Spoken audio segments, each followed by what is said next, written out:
E aí, galera, bom dia, né? Hoje eu vou tentar, né, passar para vocês aqui como foi o nosso ano, né, e todos os insights que a gente teve com o IA até agora, então toda a nossa trajetória, o que a gente vem fazendo. Esse vídeo eu vou gravar para o pessoal da comunidade, mas provavelmente ele vai para o YouTube também. Mas a intenção aqui é vocês, enfim, ganharem tempo.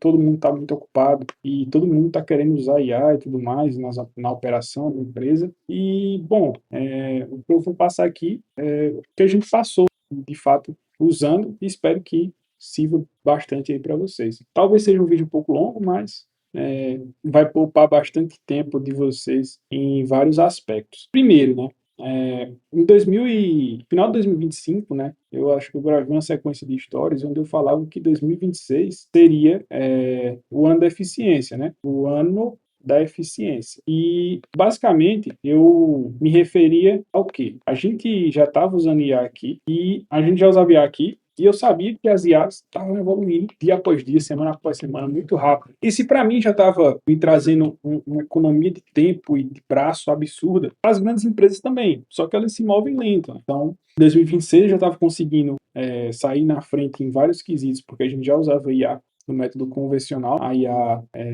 o método antigo. Antigo que eu digo a gente não usava ainda a IA que hoje chama de IA agêntica, né?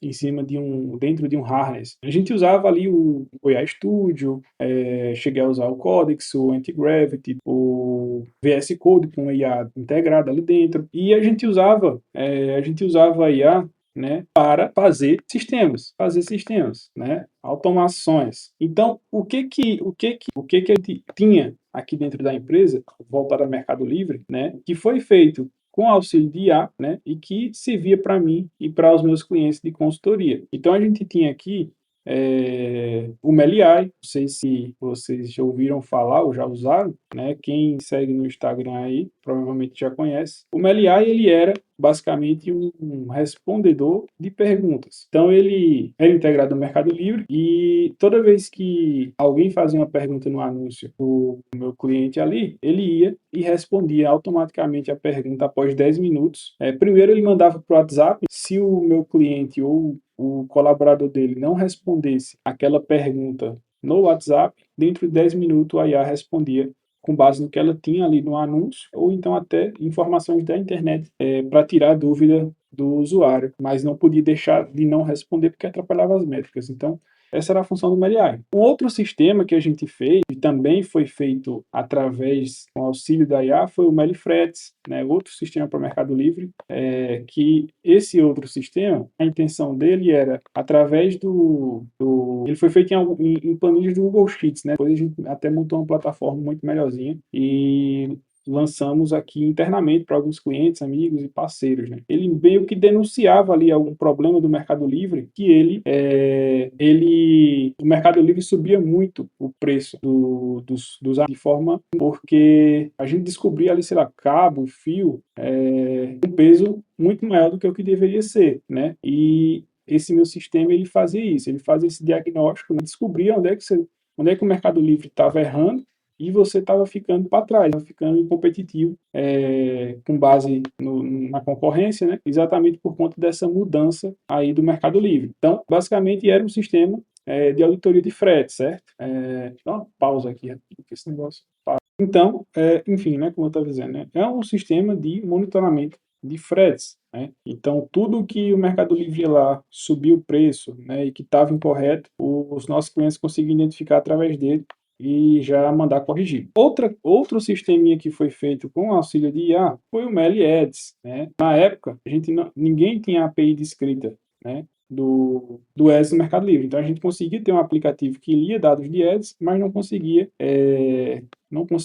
fazer alterações de ads lá dentro do Mercado Livre. Então, somente o Edman eu acho que tinha, e até hoje eu acho que só eles mesmos que têm. Então, o Meli Ads era para fazer, né, Ads, Product Ads, e na época, Brand Ads, que era uma ferramenta, né, de publicidade, que a gente estava indo muito bem nela, né, estava entregando bastante. Como tinha muito vendedor que não conseguia usar a ferramenta, né, não conseguia ter bons resultados, a gente com automação conseguia fazer 1000 campanhas por dia no Brand Ads, segmentar das melhores formas. E aí a gente se destacava, trazia muito resultado para os nossos clientes no Brand Ads, através do Meli Ads, que foi uma ferramenta que a gente fez ali para automatizar essa área para os nossos clientes.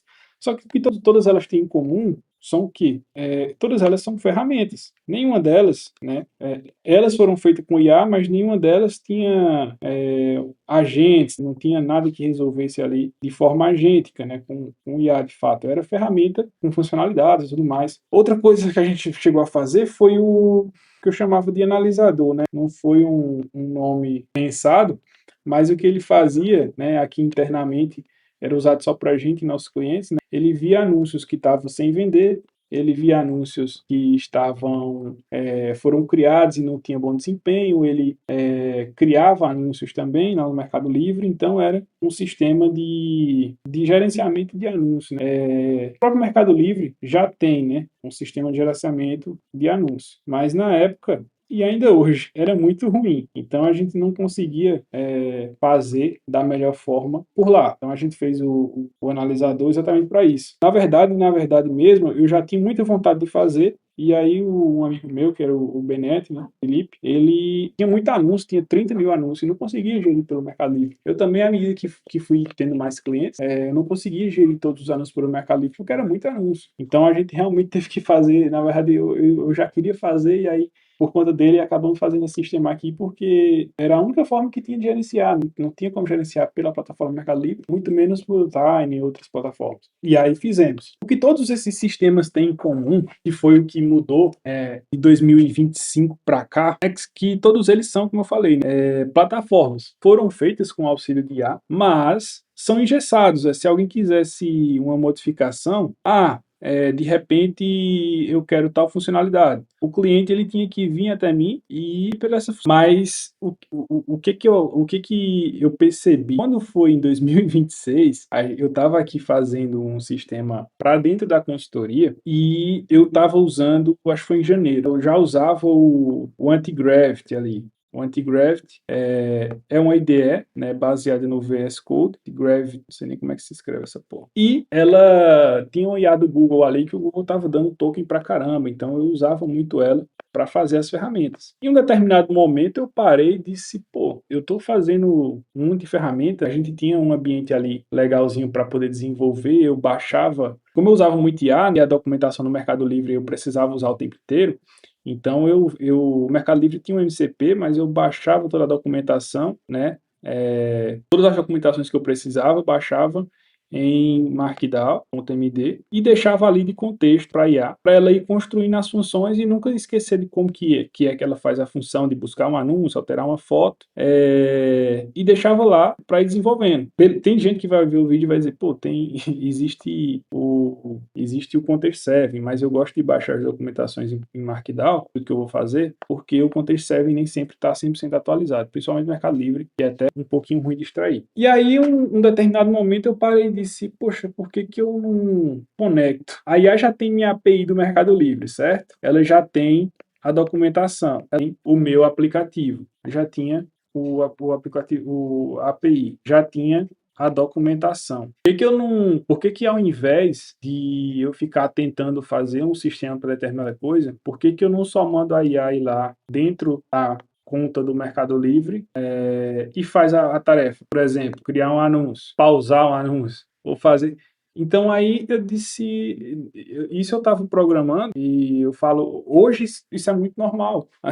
Isso é muito normal, já tem muitos sistemas, tem muitas pessoas que fazem isso, já não é uma coisa de outro mundo. Mas lá no começo de janeiro desse ano, ainda era novo, ninguém falava disso aqui, né? Então aí eu programando lá, fazendo o convencional, você usa a IA para fazer um sistema, eu disse, mas aí eu usava o sistema para operar o Mercado Livre, eu disse, eu já estou com tudo aqui no Antigraft, eu disse, vai lá na minha conta e faz isso no anúncio, vai lá não sei aonde e faz aquilo. E aí a IA, em vez de construir, né, um sistema do sistema eu usar e operar a conta, ela estava operando a conta. E aí foi onde eu fiquei louco, porque eu comecei a usar, né? Eu comecei em vez de tentar fazer o sistema, comecei a usar IA para operar o Mercado Livre, e aí foi onde eu percebi e aí foi onde a cabeça estourou, né? Nesse meio tempo, eu usava o Antigraft, e aí eu comecei a usar dessa forma também, né, com o Codex, né, que é o da OpenAI. Cheguei a usar o Claude na época, só que o Claude era bem ruim, tá? Cloud Code. Não estava ainda naquele hype insano da galera falar de Cloud Code e tal. Depois veio o Open Cloud. Ainda não estava. Mas semanas depois começou o hype, né, do Code. Embora, naquela época, e até umas 2 semanas, um mês atrás, o Codex estava bem na frente do Cloud Code. Hoje em dia o Cloud já está melhorzinho em questão de harness, mas o Codex é muito bom. Ele só não é tão conhecido, tá? Apesar de que ele é conhecido sim.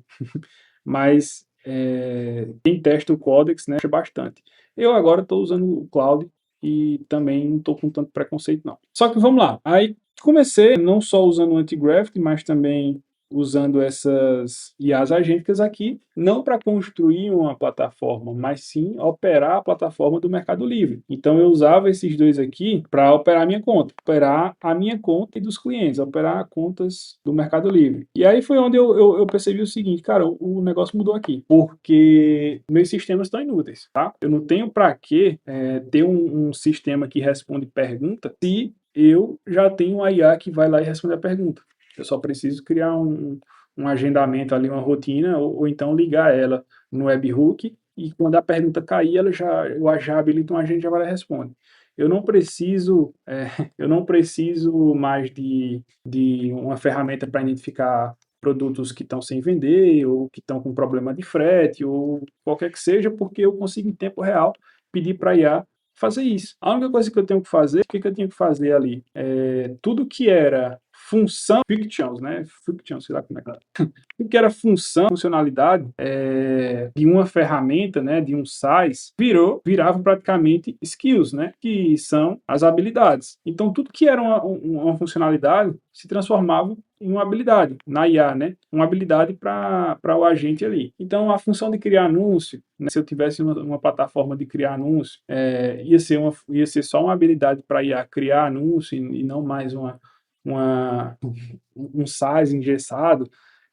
E o que me deixava maluco era quando eu tinha aqui a IA, né, sendo o Antigraft ou Codex, ou na verdade não é IA, né, é a plataforma, ou Cloud, com a API do Mercado Livre, documentação e o aplicativo do Mercado Livre para operar a conta, por mais que ele não tivesse um skill ou não tivesse um treinamento ali para ele fazer, por exemplo, uma funcionalidade, era sei lá, baixar o ROAS das minhas campanhas e ao mesmo tempo colocar em promoção alguns anúncios X. Por mais que não tivesse essa função pré-pronta, né, não tivesse essa habilidade, na hora que você pedisse, o harness dessas plataformas aqui iam vir aqui na documentação do Mercado Livre, aprender como é que faz, gerava o código na hora, executava, se desse erro, lia o erro, vinha de novo aqui na documentação, aprendia como é que fazia, como é que corrigia, ia lá até dar certo e fazia a tarefa que você queria. Então, na hora que eu percebi isso aqui, eu disse, tá, fudeu. A gente não. Os meus sistemas, e na verdade, a maioria dos sistemas dos SaaS que tem hoje para Mercado Livre, Shopee, não sei o quê, não vai ser necessário. A única demora era a seguinte, na minha cabeça era o seguinte, era isso aqui, ó. Uma pessoa normal, né? Um cliente, antes precisava, sei lá, de 3, 4, 5 apps para gerenciar a conta. Ele ia precisar, da mesma pessoa agora, somente de, sei lá, 2 apps, que é no máximo o ERP e o Cloud, ou qualquer outra plataforma, né? Só que a demora, o que eu percebia né, que por mais que para mim era fácil, eu vi o seguinte, cara, tá, a gente tem um Cloud Code, a gente tem um Codex, tem um Antigraph, dá para automatizar quase tudo, dá. Só que vai demorar um tempo para as pessoas saírem disso aqui, né, que são os aplicativos convencionais, né, os SaaS, para começarem aí para começarem a fazer, né, as próprias funcionalidades que tinham nesses apps aqui, usando o cloud e tudo mais. E aí foi onde eu disse, pô, beleza, o que eu vou fazer agora é uma IA nossa, né, um harness nosso, que seja focado em Mercado Livre. que já venha com funções nativas para o Mercado Livre. No começo eu pensei em fazer um MCP, que até inclusive hoje tem muitos MCPs aí para Mercado Livre. MCP, para quem não sabe, né, ele é basicamente uma forma de você integrar uma API que você tem de qualquer sistema em um chat convencional de IA, e no meio dessa transação entre o que tem as funções da API e o chat da IA, que é um chat normal, o chat GPT normal, sem ser o Codex ou Cloud, né? Tem um servidor ali com funções já pré-prontas, né? E chama cada uma dessas funcionalidades que a API permite. Então, ele vem com função de responder pergunta, ver pergunta, enfim, se eu fosse fazer para o Mercado Livre, né? Só que ele era engessado, né? Se eu fizesse só o MCP, em si, ele ia vir engessado porque eu ia ter que colocar as funções, né, pré-pontas, então eu ia ter que colocar a função de responder pergunta. Então até se você pegar uns MCPs aqui, que tem hoje em dia, eles têm essa funcionalidade. Inclusive agora, na verdade agora eu já percebi que dá para fazer o que eu queria fazer antes com o MCP, eu só não tinha muito conhecimento ainda. Responder perguntas, buscar anúncios. Então, tudo isso aqui, eu ia criar essas funcionalidades dentro do nosso MCP, né? E mais um bocado de outras, só que aí o que eu mais achava legal era o seguinte, beleza, e quando não tem uma funcionalidade, como é que faz? Quando não tem a funcionalidade, o cara ia ter que ir pedir a mim para colocar essa função e, enfim, e eu sei que não precisa disso. A IA hoje em dia, quando a gente não tem a função, ela vai lá, estuda para ver como cria, já busca na hora lá e já faz o que a gente quer. Então eu disse, pô, beleza, não vou fazer MCP não, eu vou fazer a nossa própria plataforma. Hoje em dia eu já sei que dá para fazer um MCP que ele consegue fazer o código dentro do servidor, onde ele roda, e executar, mesmo se você estiver rodando em um ambiente que não tem um harness para executar, criar código, escrever arquivo, né? Que é o que o Codex e o Cloud Code faz, né? Mas na época, enfim, estou até entrando em assunto muito técnico, não precisa disso. E aí eu disse, tá, beleza, vamos criar o nosso próprio Codex, o próprio cloud nosso ligado ao Mercado Livre. E aí foi onde veio o Nexus. A gente chama ele de Nexus 3.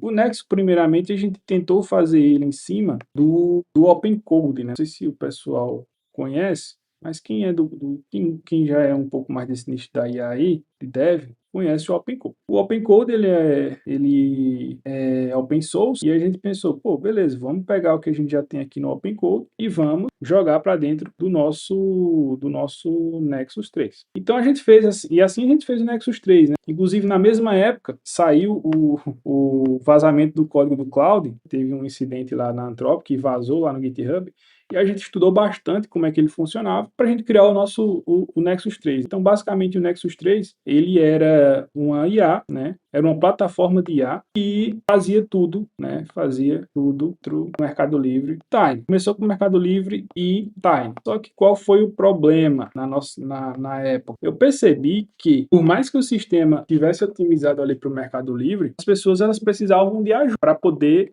né, entender o que ele tinha de bom, o que para usar, o que dava para fazer, enfim, e queriam, acima de tudo, implantar, conectar coisas que eles já tinham na empresa, uma ferramenta, um método de trabalho, enfim. E eu não conseguia fazer, não dá para você fazer um IA que funciona todos, que se adapta a todos, né? Às vezes tem uma função que era bom para um e era ruim para outro. Então o que eu percebi beleza, isso aqui é genérico. Para ele funcionar, né, para todo mundo, ele tem funcionalidades genéricas. E o que as pessoas precisavam era de particularidades, né, pessoalidade, né? Por quê? Muitas coisas que algumas pessoas tinham, elas não queriam a mão para. E o Nexus também não dava, não era feito, ele era feito para Mercado Livre, e no máximo Time, mas às vezes o cara usava o Bling, às vezes o cara queria conectar as tasks que ele tinha no ClickUp para o no ClickUp puxar e já fazer no Mercado Livre aquilo que um funcionário faria. E o que eu percebi foi, beleza, dá para fazer isso, dá para fazer, só que eu percebi que cada pessoa precisava de um atendimento ali pessoal e precisava, né, de funcionalidades, né, para aquela empresa. Então, no final das contas, por mais que a gente tenha feito um sistema que funcionava para todo mundo, o principal é resolver o problema de todo mundo. E para resolver o problema de todo mundo, não dá para só você criar IA. Você tem que implantar de forma particular para aquela empresa. E foi aí onde a gente viu, pá, beleza, então Por mais que a gente tenha um Nexus, o que vai resolver o problema mesmo, os gargalos de uma empresa, é a gente parar, escutar os problemas que o cara tem lá, criar as soluções e implantar. Não adianta o meu time de tecnologia aqui, por mais que a gente tenha um negócio que funciona, beleza, faz tudo no Mercado Livre e tal, mas às vezes o cara, pô, eu quero colocar isso aqui para os meus colaboradores usar, eu quero dividir as tarefas, quero limitar os acessos, quero que isso se conecte com aquilo.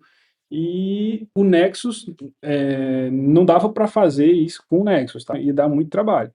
Então, o que que a gente percebeu? Tá, beleza.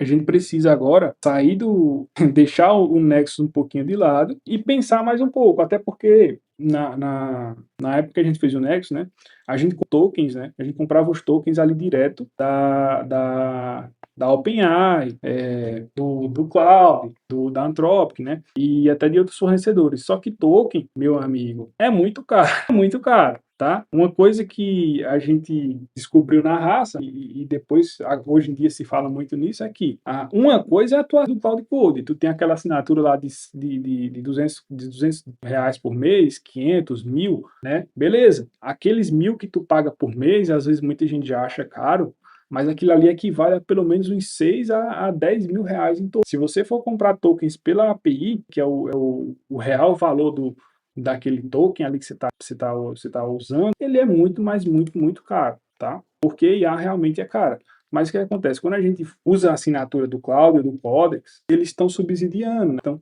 a própria Anthropic, a OpenAI, estão pagando para a gente usar o sistema deles. Então eu disse, pô, mais uma vez, não faz sentido a gente usar o Nexus agora, porque para mim, ao meu ver, o que eu mais quero é proporcionar IA para os meus clientes, né, que resolve o problema, não para não se tornar mais um desses índices, né, que o pessoal fala que a IA está mais cara do que um próprio humano e que não sei o quê, mas que ao mesmo tempo seja barato, né? E seja barato. Então, o que a gente fez? Então a gente percebeu o seguinte, tá, vamos aproveitar que Anthropic e OpenAI estão dando token, pegar os tokens dele, né? Então se essas empresas aqui oferecem uma assinatura de R$ 1.000, que equivale a 6 ou 5 mil reais, vamos aproveitar, vamos usar a assinatura deles aqui para realmente criar soluções enquanto eles estão cobrando esse valor aqui. Só que o que a gente vai criar, e isso eu aqui, nossa equipe, o que a gente vai criar, não pode ficar preso nesse ecossistema, porque é exatamente o que eles querem. O token está barato agora, pela assinatura, você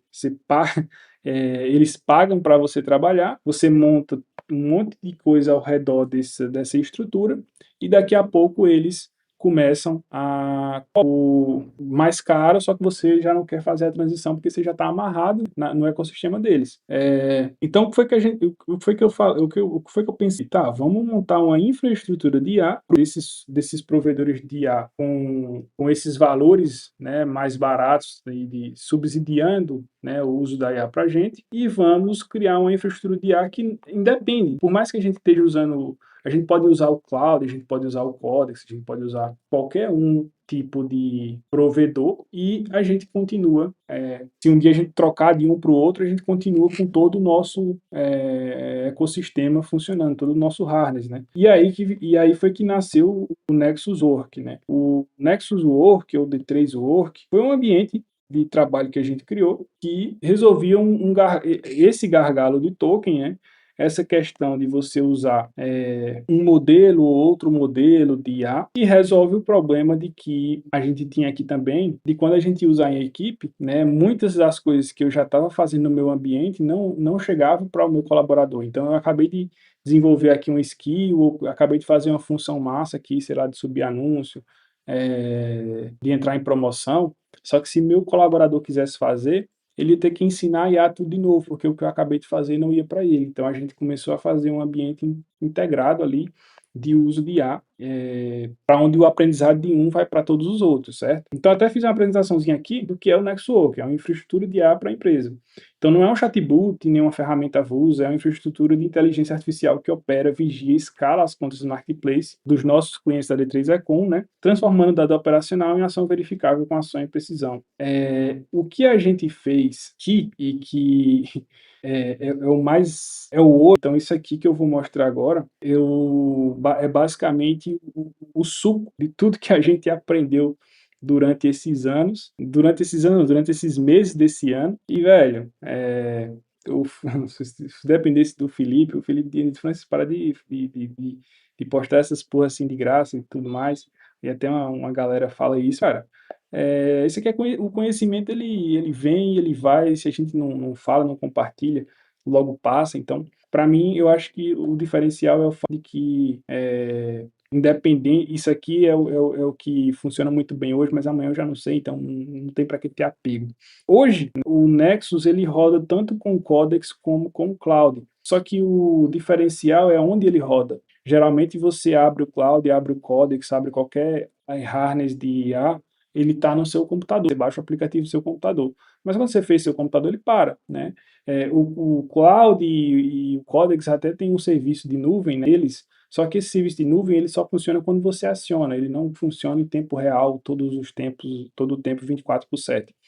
Então, hoje o nosso sistema ele opera em uma VPS, então está remotamente dentro de uma VPS e a gente consegue acessar o nosso cloud e o nosso codex de qualquer computador nosso ou celular e trabalhar com ele lá. Quando a gente não está trabalhando, ele também consegue ficar automaticamente fazendo as ações, as automações que ele tem que fazer, independente de um computador ou outro computador estar ligado ou não. A VPS é quem está hospedando todo o sistema. Aqui, ao redor, né, tem todas essas tools aqui, que é o que faz o sistema ele realmente não ser burro, conseguir fazer qualquer coisa. Acima de tudo, né, vem o Brain, né, o Brain, o segundo cérebro, né, que o pessoal chama, ou Mega Brain, né, que o Thiago Fink chama aí, que todo mundo riu do cara.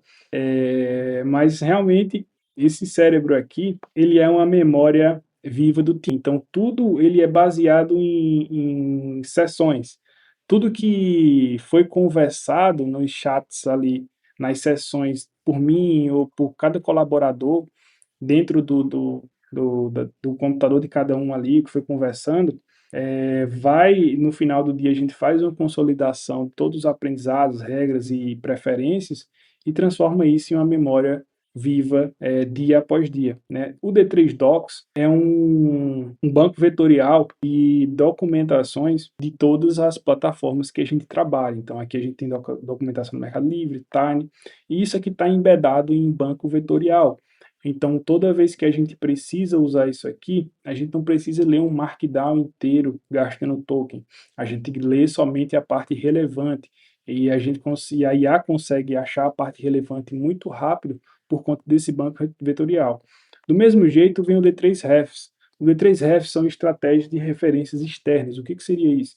Simples, né? A gente pega pessoas, vídeos, posts, blogs de pessoas que produzem conteúdo sobre o que a gente faz, por exemplo, no Mercado Livre, e a gente consegue, por exemplo, pegar todo o perfil de uma pessoa através dos Instagrams, dos vídeos, dos cursos dela e criar um cérebro, né, criar todo um comportamento, replicar todo o comportamento, o jeito de pensar, a estratégia daquela pessoa através de tudo que ela falou online, conteúdos dela online e jogar aqui dentro de um banco vetorial também. Então a gente tem um cérebro, né, e, por exemplo, um influencer se a gente quiser. E aqui esse cérebro ele é acionado junto com esses três aqui, eles trabalham em conjunto, o Brain, o D3Docs e o Ref.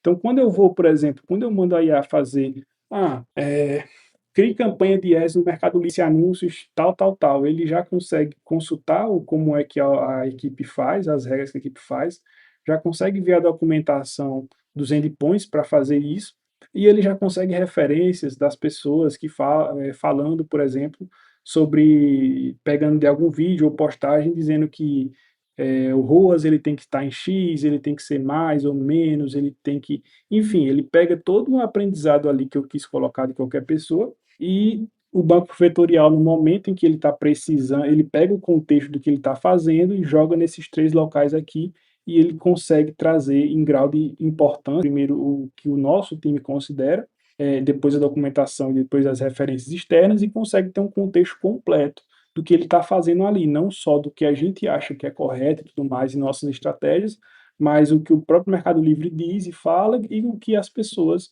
que a gente considerou referência e colocou aqui também falaram.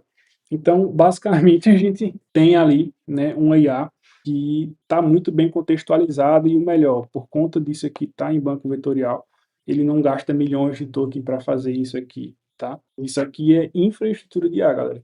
Vocês não vão ver muita gente falando sobre isso aqui, e quem fala é porque realmente tem um conhecimento técnico, mas o que isso aqui traz, isso aqui é vindo já de tanto aprendizado e de erro e acerto que a gente teve. Então, para você ter noção, a gente construiu uma infraestrutura, a gente construiu um ambiente de IA ali, a gente construiu meio que uma cópia do cloud, vamos supor, vamos colocar assim, mas bem longe disso, mas uma cópia do cloud, e depois voltamos atrás porque a gente viu que não era o melhor caminho agora. Aqui tem o D3 Vault, onde fica aqui é o cofre onde fica todos os dados sensíveis, então APIs, tokens, tudo mais, porque a IA precisa chamar essas APIs, mas ele não pode ficar expondo token todo o tempo. Então o D3 Vault traz essa API criptografada para a IA usar, mas ela não expõe isso nos scripts que ela constrói. O D3 Events são todos os eventos ao vivo que a gente vai recebendo do Mercado Livre, da Shopee, do Tiny, caiu uma venda, cancelou uma venda, tudo isso já vem para a própria IA e ela já pode tomar decisões com base nesses eventos. Aqui são os workers, né, que são processos que ficam rodando ali, de automações que a gente já consolidou. Então, sair de catálogo, entrar em promoção, baixar o ROAS, subir o ROAS, baixar orçamento, subir orçamento, enfim, diversas automações que são repetitivas que agora já são feitas automaticamente. E aqui são as habilidades que a gente consolidou aqui dentro e que, de tanto a gente usar de forma repetitiva, elas já estão consolidadas aqui. Outra coisa é a forma de entrega, né? Aqui a entrega ela é sempre feita por WhatsApp ou em relatório HTML, porque é de melhor visualização. Eu vou dar uma pausa agora para daqui a pouco eu venho. Eu já destrinchei, mas aqui tem até uma distinçãozinha maior aqui, depois eu venho falar isso aqui. Galera, e é isso, tá? Depois de um tempão gravando a aula aqui, faz um tempo que eu gravei essa aula aqui e tô retornando aqui para finalizar ela. E eu vi que ficou enorme, mais de 1 hora de conteúdo, então eu vou finalizar ela por aqui e peço para vocês esperarem a parte 2, onde eu vou mostrar mais detalhes de como está funcionando o Nexus, como que é a implantação que a gente faz e porque ele é totalmente diferente de qualquer outro sistema hoje que já existe para Mercado Livre, enfim, Shopee e e-commerce, e mostrar na prática ele funcionando. E quando eu falo isso, eu sei que existem muitos sistemas hoje para Mercado Livre com IA, né? Não é brincadeira. Existem, inclusive, muitos MCPs que ajudam, democratizam o acesso da IA na conta do Mercado Livre. Inclusive, a gente vai lançar um gratuitamente aqui para a galera, mas esse não é o propósito do Nexus, né? O Nexus e tudo isso que eu mostrei agora atrás, com algumas coisas meio técnicas, mas é porque ele realmente tem uma diferença gritante, né? Então, assim, não é nem uma questão só de sistema em si, mas é uma questão de arquitetura para funcionar ao longo prazo. Então é isso, tá? Vou finalizar por aqui e eu vou colocar essa aula como parte 1, né? Eu acho que eu preciso da parte 2 ainda, mas eu vou dividir em duas porque tá muito grande, tá? Valeu, pessoal!